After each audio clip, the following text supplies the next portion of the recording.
नमस्कार मेरे साथियों। तो चलिए मैं आपको विषय की ओर ले चलता हूँ जिस विषय के माध्यम से आपके जीवन में नई क्रांति का उद्भव हो और आपका जीवन उज्जवल और हर दृष्टिकोण से सुसज्जित हो। मैं वैसे जीवन की कामना करता हूं और मैं चाहूंगा कि मेरे विचारों के माध्यम से आपके जीवन में नई क्रांति हो, नए विचारों का आप में समावेश हो, उन विचारों के माध्यम से आपका जीवन उज्जवल हो। तो सबसे पहले आप जीवन के मार्मिक विचारों को समझने की कोशिश कीजिए। आपको कोई पसंद करता है, आपको कोई पसंद करता है, इसका मतलब वो आपको इस्तेमाल कर रहा है,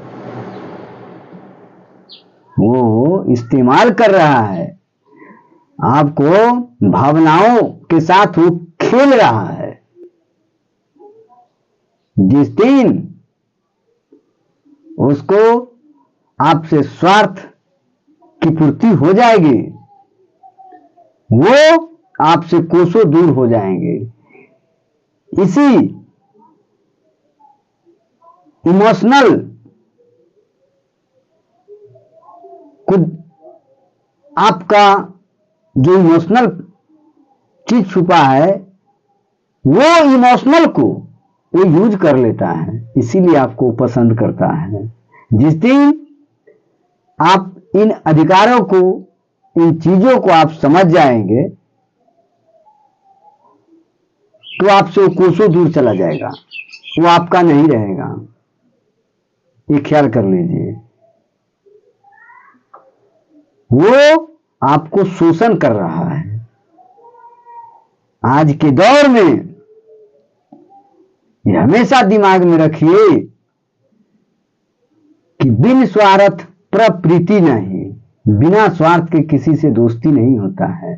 मैं देखा हूं बहुत नजदीक से, आप कभी भी भावनाओं में बहने की कोशिश नहीं कीजिएगा। हमारे पूर्वजों ने सनातन काल से ये भावनाओं में बहने के कारण शोषण का शिकार होते आ रहा है, उसका दंश आज भी भुगत रहा है। इसीलिए शोषण कैसे किया जाता है, आपको इमोशनल ब्लैकमेल कैसे किया जाएगा, इन चीजों को पढ़ना जरूरी है, समझना जरूरी है और उस स्तर का ज्ञान को हासिल करना बहुत जरूरी है। आज चुनाव को ले लीजिए, कैसे इमोशनल ब्लैकमेल कर रहा है, इसको समझने की जरूरत है। आप अपने अधिकार और कर्तव्य को और आंतरिक अंतरात्मा की विषय को जब तक आप सुव्यवस्थित ढंग से नहीं पढ़ेंगे, तब तक आप शोषण का शिकार होते रहेंगे। तो वो क्या है, हम आपको कह दे कि ब्राह्मणवादी, पाखंडवाद, मनुवाद, सामंतवाद, ये सब ब्राह्मणी कर्मकांड, ये सब जो है ये शोषण करने के जरिया है। तो आप इसको विश्वास नहीं करेंगे। आपको ब्राह्मणवाद के बारे में पढ़ना होगा, गहन अध्ययन करना होगा, तब समझ पाइएगा कि शोषण करने का तरीका क्या है। आपको मानसिक रूप से वो गुलाम बनाने की कोशिश करेगा, आत्मिक रूप से, धार्मिक रूप से, सामाजिक रूप से, आर्थिक रूप से, मानसिक रूप से, मानसिक टॉर्चर करेगा, मेंटल टॉर्चर कर करके धर्म के आड़ में आपको धकेलने की कोशिश करेगा। ऐसा अध्यात्म चीज बताएगा, अलौकिक चीज बताएगा, जो आप इनस्टेट हो जाइएगा, आकर्षित हो जाइएगा उसके प्रति और उसके दासत्व को स्वीकार कर लीजिएगा। ऐसा ऐसा मनगढ़ंत साहित्य आपके सामने पेश करेगा। धार्मिक ग्रंथ उसी का लिखा हुआ है। जितना धर्म ग्रंथ है वो सब शोषण करने का जरिया है। सबसे बड़ा जरिया जो है ब्राह्मणी किताब, ब्राह्मण जो द्वारा जो किताब लिखा हुआ है धार्मिक किताब, वो धार्मिक किताब को पढ़ा करके आपको ब्राह्मणवादी माथा जो गुलाम बना रहा है वो स्वयं उसका अनुसरण नहीं करेगा, आपसे अनुसरण करवाएगा और हिंदुत्व का झंडा झुलवाएगा। हिंदू का मतलब होता है दासत्व को स्वीकार करना। हिंदू तुम्हारा, हिंदू धर्म में तुम नहीं हो। बहुजन जो है वो हिंदू धर्म में हिंदू का दास है। वो हिंदू एक कम्युनिटी है, उस कम्युनिटी को बनाया है अपना ब्राह्मणवादी व्यवस्था, ब्राह्मण धर्म को रक्षा के लिए वो एक समूह बनाया है। उस समूह में आप सबों को रख दिया है और हिंदू धर्म साबित कर दिया है आपको और गुलाम बनाया है। जब जब ब्राह्मण धर्म पर, उसके धर्म पर कोई दूसरे हस्तक्षेप करता है, दूसरे धर्म वाले, तो आपको केवल यूज करेगा।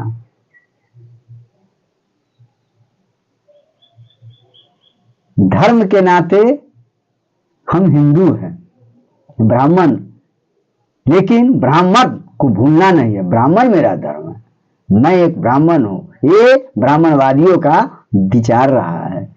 इसीलिए शोषण कैसे किया जाता है इसको समझने की जरूरत है।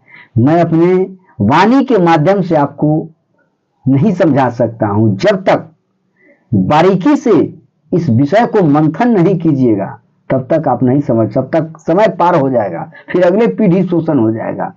इसीलिए मैं आपको कसम देता हूं कि ब्राह्मण का लिखा हुआ किताब, ग्रंथ, ब्राह्मण के विचार को जिस दिन आपकी आत्मा नकार दिया, समझ जाइए कि आप आजाद हो गए। आजादी अभी नहीं मिली है, आपको काल्पनिक आजादी मिली है। 5 केजी अनाज के लिए आपको आजाद किया है, उसी में सिमट करके रह जाइए। आज जिन नेता को आपने चुनकर सिलेक्शन करके संसद भवन में भेज रहे हैं, क्या वो आपका है? ये भ्रम है, वो आपका नहीं है। वो मनुवादी ब्राह्मणवादी विचारधारा से जब तक ओत-पोत नहीं होगा तब तक उसका सही राजनीति का फंडा नहीं समझा जाता है। हमारा राजनीति जी है वो ब्राह्मणवादी है। आज आरएसएस क्या है? हमारे बहुजन समाज को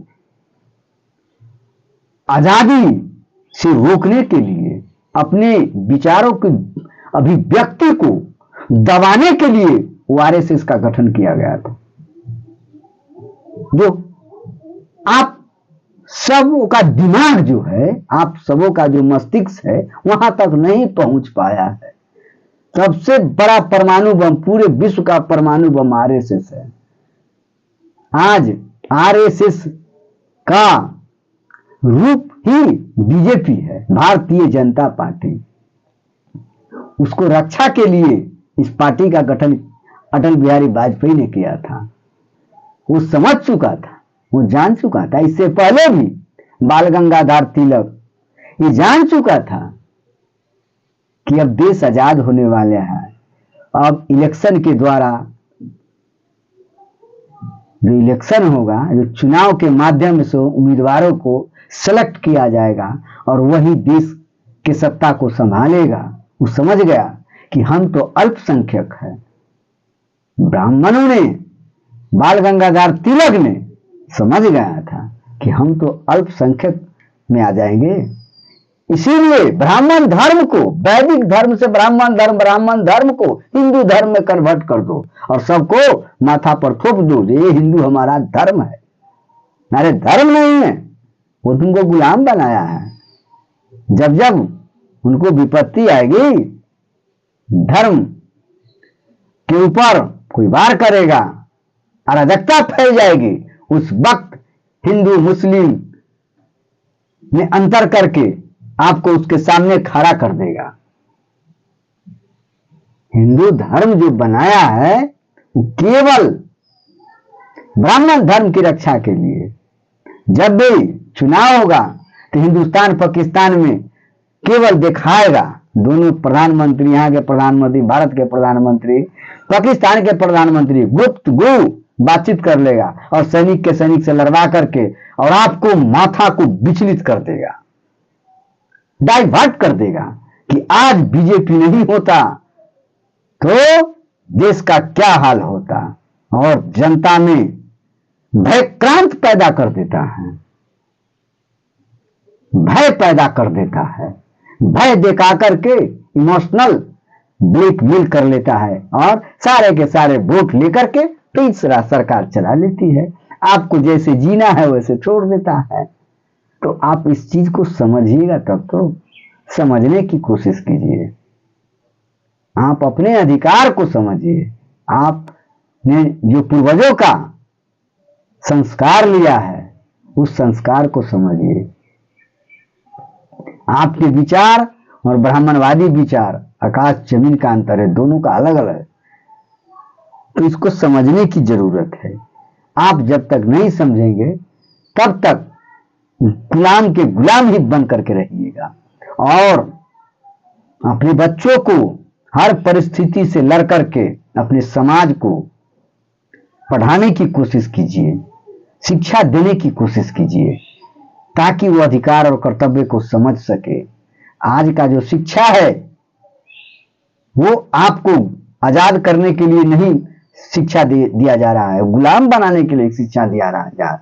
आज जो करिकुलम तैयार होने जा रहा है, भारत का जो पाठ्यक्रम तैयार होने जा रहा है, केवल गुलामी में बांधने का सिलेबस दिया जा रहा है। इसको समझिए, आने वाला है नया सिलेबस, वो सिलेबस गुलाम बनाने का है।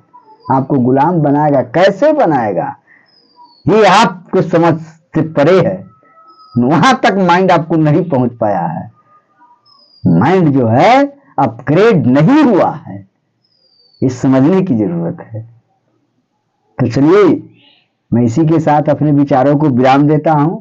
अगला एपिसोड में आपको एनालिसिस करके विचारों का शेयर करते रहेंगे और वीडियो को देखने की कोशिश कीजिए, पूरी वीडियो को देखिए और अपने साथियों के साथ फैलाने की कोशिश कीजिए, ताकि और लाइक भी किया कीजिए, ताकि समझे कि हम जो विचार को व्यक्त कर रहे हैं वो कितना अनुसरण करता है। जय हिंद, जय मूल निवासी, जय भारत, जय भीमराव अम्बेडकर।